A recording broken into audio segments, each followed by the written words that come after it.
Boa noite, a graça e a paz do Senhor. Estamos aqui mais uma vez para mais um estudo bíblico e eu quero convidar a você a abrir a sua Bíblia na Epístola aos Hebreus, capítulo 12. Nós vamos ler do versículo 1 até o versículo 3.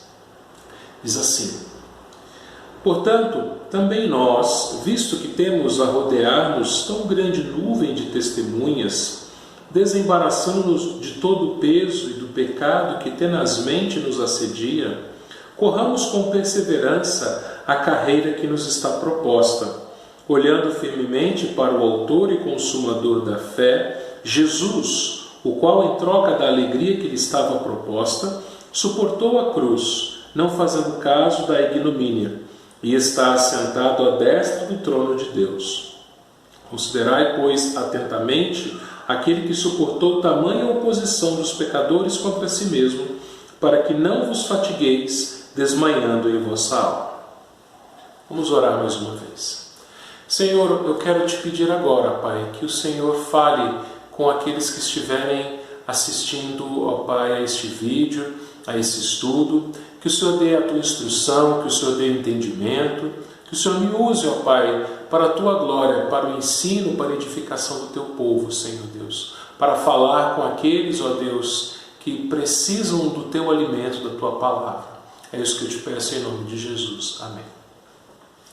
Eu tenho certeza que você já ficou desmotivado em determinados momentos da sua vida. Talvez nesse momento mesmo você esteja desanimado, desmotivado, desencorajado. Esse momento que estamos passando é um momento muito difícil.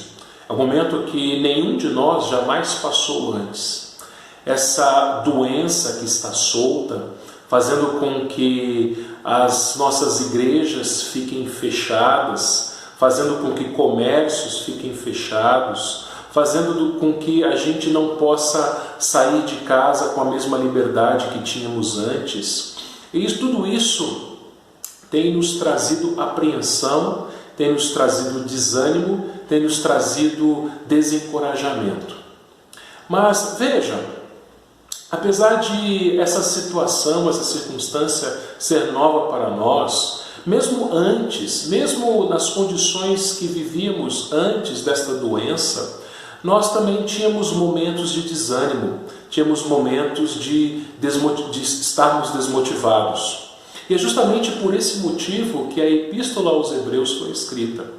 O autor aos Hebreus, que nós não sabemos quem foi, quem escreveu essa carta, escreveu a cristãos judeus convertidos que estavam desmotivados. E o motivo disso é porque eles estavam sendo perseguidos por causa da sua fé.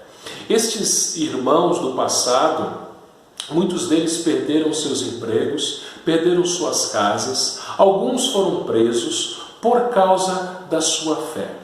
E esta carta chamou aqueles irmãos a olharem para Jesus, a terem seus olhos postos em Jesus. E é justamente isso que ele vai fazer aqui também no início deste capítulo, o capítulo 12.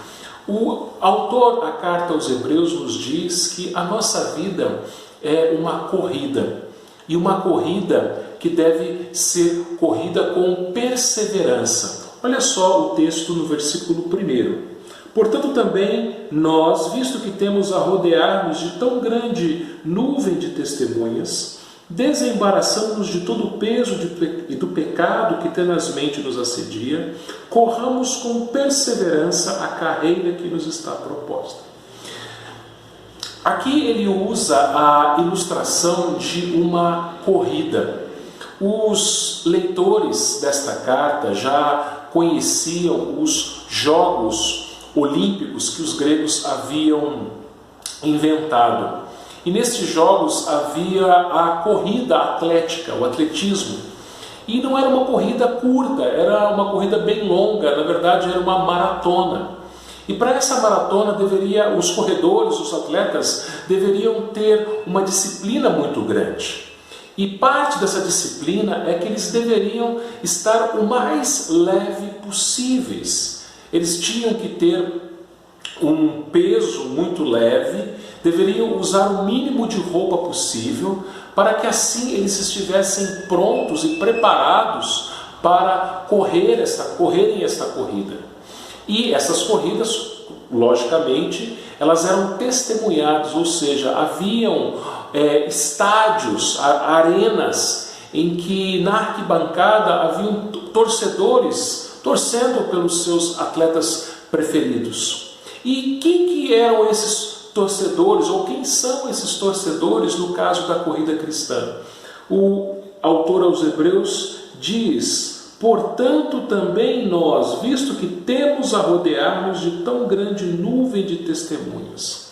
No capítulo anterior, o capítulo 11, ele havia escrito a respeito dos santos do Antigo Testamento, dos heróis da fé, homens e mulheres que viveram pela fé, homens e mulheres que tiveram vidas com Deus e não viram a concretização da fé, que é Jesus Cristo.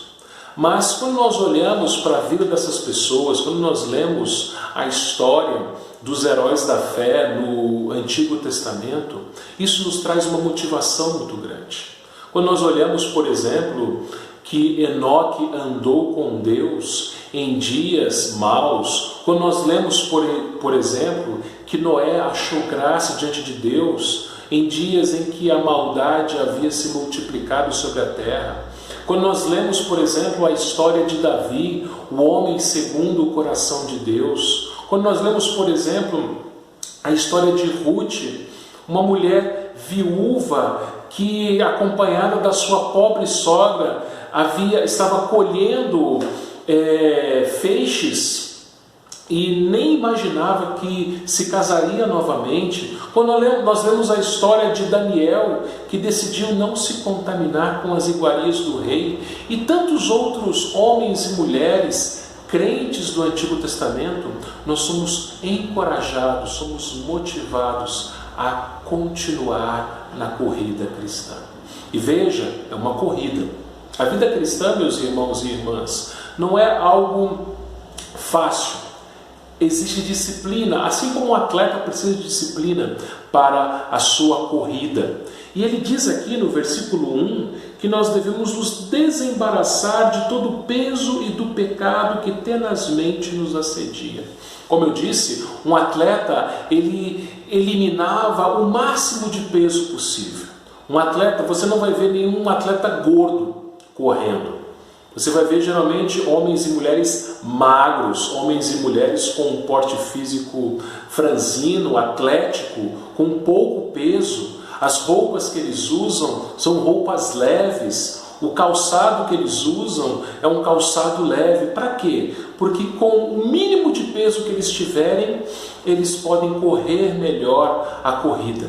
Assim é a vida do crente. E o que pesa na vida do crente? É o que ele diz aqui: o pecado que tenazmente nos assedia.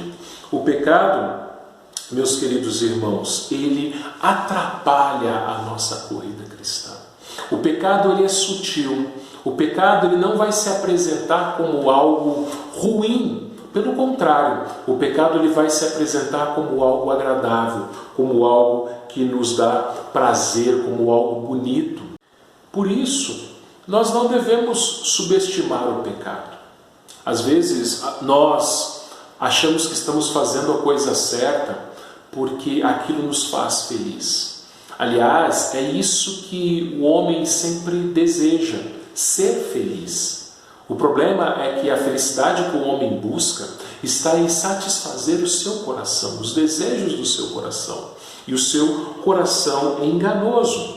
O seu coração pode estar dizendo para você ir em frente, fazendo aquilo que você está fazendo. O seu coração pode estar dizendo que aquilo lhe traz felicidade, alegria, satisfação. Pode ser que você esteja num hábito ou numa prática que aquilo te faz muito bem, te traz muito prazer, muita alegria, mas aquilo na verdade está pesando na sua vida e te atrapalhando na corrida cristã. E o que atrapalha? Quais são as coisas que podem estar pesando na sua vida? Alguns cristãos sentem medo, e o medo atrapalha a nossa corrida. Outros cristãos são materialistas, só pensam em ter coisas, em ter dinheiro. Outros podem ser pessoas ansiosas. Saiba que a ansiedade é um pecado. E quando um cristão ele se encontra num estado de ansiedade, aquilo também pesa e atrapalha a sua corrida.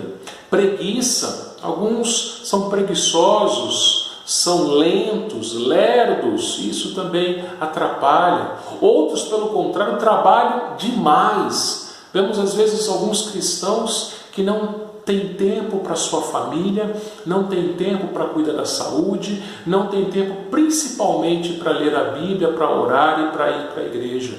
Trabalham, e isso também se torna um peso em suas vidas, em sua corrida.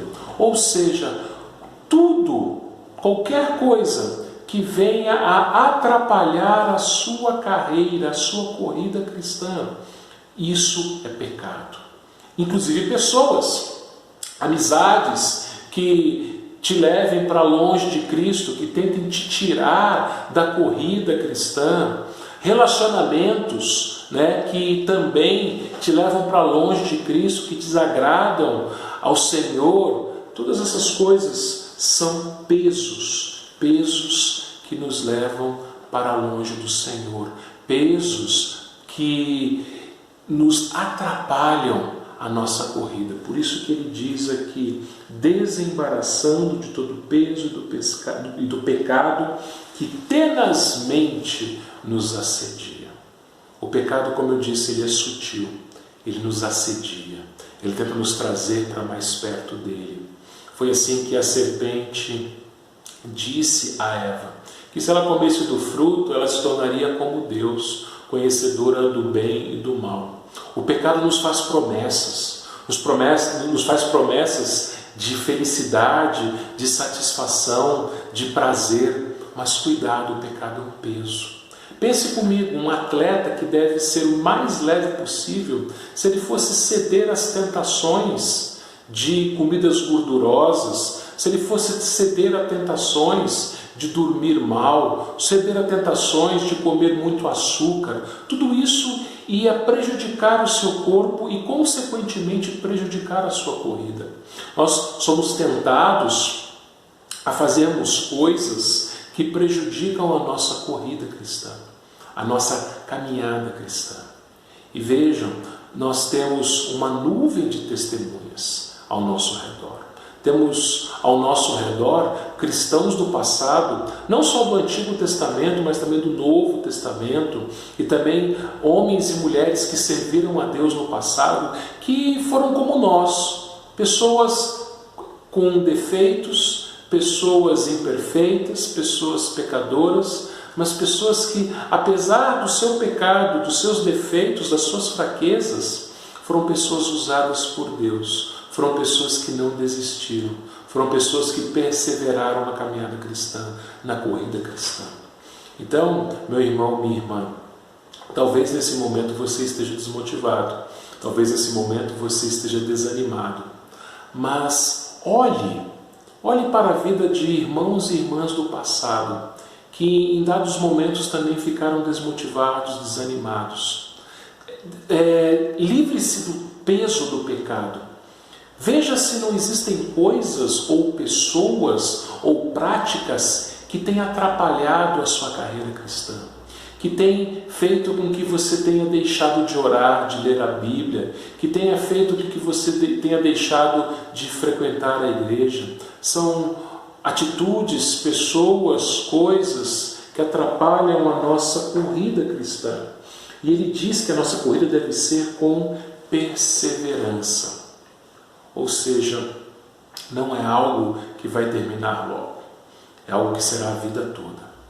A perseverança dos santos, que nós entendemos que é Deus quem persevera por nós, é Deus quem efetua em nós tanto o querer como o realizar, Deus nos capacita a dia após dia darmos mais um passo, a dia após dia corrermos mais alguns metros, caminhando aos caminhando, seguindo para o alvo, seguindo para o céu, seguindo para Cristo.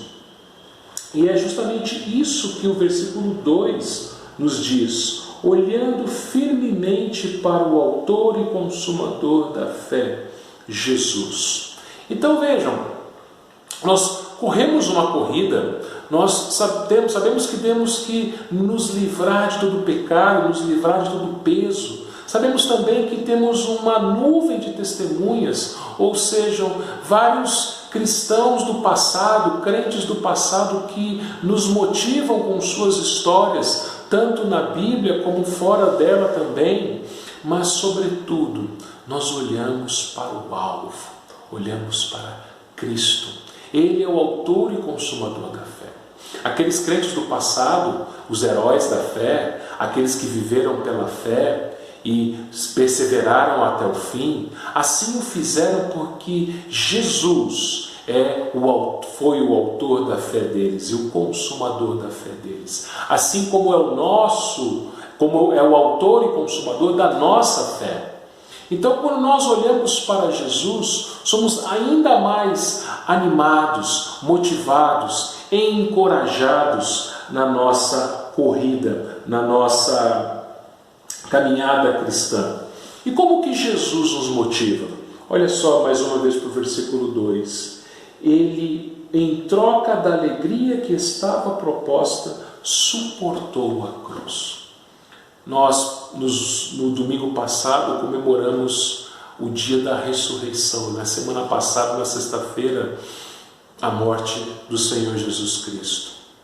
Você tem suportado dores? Você tem suportado sofrimentos? O autor aos Hebreus, anteriormente, ele tinha falado isso àqueles irmãos. Aqui no capítulo 10, ele diz o seguinte, no versículo 34: porque não somente vos compadecestes os encarcerados, como também aceitastes com alegria o espólio dos vossos bens, tendo ciência de possuirdes vós mesmos patrimônio superior e durável. Aqueles irmãos, como eu falei anteriormente, eles perderam tudo. Eles sofriam um sofrimento que provavelmente eu e você não vamos suportar. Muitos foram presos, outros perderam suas casas, alguns até mesmo apanharam e outros perderam até mesmo as suas próprias vidas. Até hoje, irmãos nossos em outros lugares, em lugares onde a perseguição religiosa é muito grande, irmãos nossos não têm a liberdade que nós temos. Mas esses irmãos, eles olham para o autor e consumador da fé deles, Jesus. Jesus, ele carregou a nossa cruz. Jesus, ele sofreu naquela cruz o inferno, sendo abandonado por Deus ali. Nós vimos na semana passada que uma das 7 frases ou 7 palavras de Jesus na cruz foi: Deus meu, por que me desamparaste? Deus nunca vai desamparar você, mas ele desamparou o seu filho naquela cruz. Naquela cruz, Deus surrou o seu próprio filho, derramou sobre ele toda a ira que deveria ser para nós, pelo nosso pecado, porque Cristo carregou o nosso pecado. Lutero escreveu que Jesus foi o maior pecador do mundo sem nunca ter pecado. Por quê? Porque todos os nossos pecados, todos os pecados do seu povo foram postos sobre ele. E Deus lançou sobre ele o castigo, todo o castigo que o nosso pecado merece. Então, imagine isso, imagine o que foi o sofrimento de Jesus, imagine o que foi a cruz, imagine o que foi o Calvário. Não foram os cravos, não foi a coroa de espinhos, não foi nem mesmo os chicotes romanos, mas todo o sofrimento espiritual que Deus infligiu sobre o seu Filho. E veja, diz aqui que em troca da alegria que lhe estava proposta, suportou a cruz, não fazendo caso da ignomínia. da vergonha. A maior vergonha para um homem nos dias do Novo Testamento era ser crucificado. Aliás, muito antes disso, no Antigo Testamento, nós lemos que maldito é todo aquele que for pregado no madeiro, pendurado no madeiro. Quando as pessoas olhavam para um crucificado, elas viravam o rosto. Se uma mãe estivesse na companhia do seu filho e vissem alguém crucificado, aquela mãe apontava para aquela pessoa e dizia assim para o seu filho: veja, meu filho, não seja como aquele homem é um terrível, aquele homem, ele fez coisas dignas de vergonha. A cruz era o pior tipo de condenação à morte que existia naquela época. O crucificado não somente morria pelos seus crimes, mas ele morria de maneira vergonhosa. E Jesus sofreu exatamente isso em nosso lugar. Você e eu não passaremos por sofrimento igual ao de Jesus. Você e eu, por pior que for a circunstância que passamos ou que estivermos hoje passando, não se compara à cruz que Jesus carregou. Não se compara ao sofrimento que ele teve naquela cruz. Não se compara ao inferno que ele nos livrou, porque ele sofreu o inferno no nosso lugar. Você cristão, você não vai para o inferno. Você cristão não vai sofrer a ira de Deus sobre si. Você cristão não passará a eternidade sofrendo todo o castigo pelos seus pecados. Mas, como disse Isaías, o castigo que nos traz a paz estava sobre ele. E ele não fez caso dessa humilhação. Por quê? Porque depois da cruz estava preparada para ele uma alegria. O versículo 2 nos diz que ele, em troca da alegria que lhe estava proposta, suportou a cruz, não fazendo caso da vergonha, da ignomínia. Que alegria foi essa? Nós vimos no domingo passado que Jesus ressuscitou. Jesus é a primícia dos que dormem. Jesus morreu e foi o primeiro a ressuscitar com o corpo glorificado. Que alegria é essa? Mas não foi só isso. Jesus ascendeu aos céus. Ele voltou para o Pai. Ele voltou vitorioso para os céus. E lá ele se assentou à direita de Deus. Ele reina. Ele está preparando um lugar para nós. E ele voltará para nos buscar. A cruz do Calvário foi o meio para que Jesus tivesse essa alegria. E os sofrimentos que passamos também são meios para que tenhamos a alegria. O pecado nos promete uma alegria com prazer, mas o final do pecado é o inferno. O cristão, pelo contrário, ele é chamado para abandonar o pecado e sofrer e carregar a sua cruz. E lembre-se que a cruz do cristão, o apóstolo Paulo chama de leve e momentânea tribulação. Por pior que seja o seu sofrimento, por pior que seja o peso da sua cruz, por pior que seja a circunstância que você estiver passando, ela não se compara à cruz de Cristo. Ela não se compara ao sofrimento que Jesus teve. O seu sofrimento aqui na terra não se compara ao sofrimento que Jesus teve. Sabe por quê? Porque o sofrimento que Jesus teve, você jamais vai sofrer, que é o inferno. Então, quando nós olhamos para Jesus, nós nos sentimos encorajados, motivados a continuarmos a nossa corrida. Quando nós olhamos para Jesus, nós não olhamos para as coisas deste mundo, para as dificuldades desse mundo, para os problemas desse mundo, para as fraquezas deste mundo. Nós não olhamos para as nossas próprias fraquezas, mas olhamos somente para Cristo, porque Ele nos encoraja, Ele nos motiva, Ele nos faz dar mais um passo, e mais um passo, e mais um passo, porque sabemos que assim como ele suportou tamanha oposição dos pecadores contra si mesmo, nós também vamos suportar. Diz o versículo 3 isso: considerai, pois, atentamente aquele que suportou tamanha oposição dos pecadores contra si mesmo, para que não vos fatigueis desmanhando em vossa alma. Por que nós não vamos fatigar? Por que nós não vamos desistir? Porque Cristo persevera por nós. Deus persevera por nós. Deus é que como eu já disse, pelas palavras de Paulo, Ele efetua em nós tanto querer como o realizar. Então, meu irmão e minha irmã, olhe para Cristo, olhe para a cruz. Quando você olha para a cruz, você vê que não existe maior amor do que o amor que Cristo teve por você. Não existe maior sofrimento do que aquele que Cristo teve por você. Talvez o seu sofrimento seja algo terrível, talvez uma enfermidade, talvez um marido incompreensível, talvez um filho rebelde, talvez um patrão complicado. Todos nós passamos pelas mais variadas circunstâncias nessa vida. Talvez uma ansiedade, um medo, uma preocupação. Deixe isso. Desembarace de todas essas coisas. Desembarace do pecado também que tenazmente, sutilmente te assedia.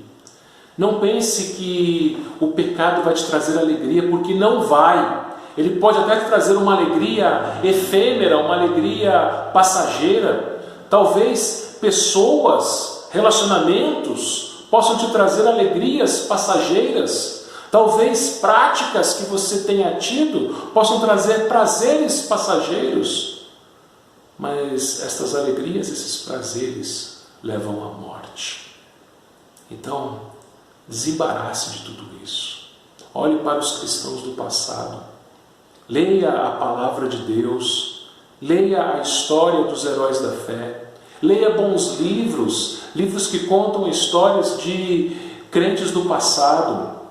Olhe para a vida de cristãos mais velhos. Olhe para a vida daqueles irmãos que já viveram mais do que você e que estão firmes com Jesus e que não desistiram e que não jogaram a toalha, mas estão firmes, correndo a carreira cristã. Olhe para aqueles que te animam, que perseveram, que oram por você. Ore por si mesmo e ore pelos outros, correndo a caminhada cristã. Persevere na comunhão. Nesse momento nós não estamos impedidos de ter comunhão na igreja. E saiba que isso vai passar. Para a glória de Deus isso vai passar. E em breve nós estaremos juntos novamente. Mas que as circunstâncias dessa vida não tirem de você a alegria de perseverar na comunhão, na convivência com os crentes, no culto ao Senhor, nos estudos bíblicos, na escola dominical. Olhe sobretudo para Cristo, que suportou a nossa cruz, que suportou o sofrimento no nosso lugar, para que nós pudéssemos ter vida eterna. Agora pense uma coisa: o corredor, depois que ele se prepara, que ele perde peso, que ele usa uma roupa leve, depois que ele começa a sua corrida e tendo ao seu redor uma arquibancada cheia de torcedores ali, ele chega ao final. E quando ele chega ao final da corrida, ele é ovacionado. Ele comemora com as pessoas que estavam ali no final, esperando por ele. Saiba, meu irmão, minha irmã, que há um lugar nos esperando. O Senhor Jesus Cristo nos disse que Ele iria preparar-nos um lugar. E Ele vai voltar para nos buscar e nos levar para este lugar. Você já pensou o que será o céu? No domingo eu falei sobre a ressurreição. E falei sobre o nosso novo corpo, o corpo glorificado que teremos. Agora você já pensou como vai ser isso, a chegada no céu? A alegria, a festa das bodas do Cordeiro, do casamento de Cristo com a sua igreja? Você já pensou como será a nossa chegada no céu? Nós olharmos frente a frente nos olhos do nosso Salvador, nós sermos recebidos por anjos, sermos recebidos pelos nossos irmãos que já se foram. Meus irmãos, não existe alegria maior, algo que nos motive mais do que isso. Que isso seja a maior motivação da sua vida. Que isso possa te fazer dar mais um passo. Olhe para Jesus. Não deixe as coisas desse mundo te atrapalharem na sua corrida. Porque você tem certeza que assim como Ele venceu, Ele te dá a vitória para a glória dEle. Vamos orar mais uma vez. Senhor, muitas são as lutas que temos nessa vida. Muitas são as dificuldades, as circunstâncias contrárias, os ventos contrários. Mas, Pai, nós queremos olhar para Ti, olhar para Jesus, o autor e consumador da nossa fé. Ó Pai, nos encoraje, Senhor Deus, pelas páginas da Tua Palavra, pelas histórias dos Teus servos e servas do passado. Ó Deus Santo, ajuda, Pai, aquele que estiver me ouvindo, aquela que estiver me ouvindo, Pai, que porventura estiver, Pai, passando por lutas nesta vida, a se desembaraçar, Pai, de todo o peso, todo o pecado, Senhor Deus, e continuar esta corrida, continuar, ó Deus, essa caminhada, olhando para Jesus, ó Deus. Pai Santo, que esse momento que estamos passando de quarentena possa ser abreviado por Ti, Senhor Deus, para que em breve possamos nos reunir novamente como igreja. Mas, Pai, almejamos ainda mais do que o retorno à comunhão na igreja, almejamos aquele dia em que nos encontraremos no céu, Deus. Almejamos aquele dia em que a corrida estará terminada. Almejamos aquele dia, Senhor, em que chegaremos à linha final, à linha de chegada, Senhor. Quando estaremos com outros irmãos novamente, irmãos que já se foram. Quando estaremos olhando face a face do nosso Senhor Jesus, ó Deus. Ó Pai, que o Senhor persevere por nós, para que possamos perseverar, ó Deus, na caminhada, Pai. Que jamais venhamos a desistir, jamais venhamos, ó Deus, a pensar, a imaginar, a jogar a toalha, a desistirmos da nossa caminhada, porque é o Senhor mesmo quem persevera por nós. É no nome dEle que nós oramos. Amém. Que Deus te abençoe. Um grande abraço.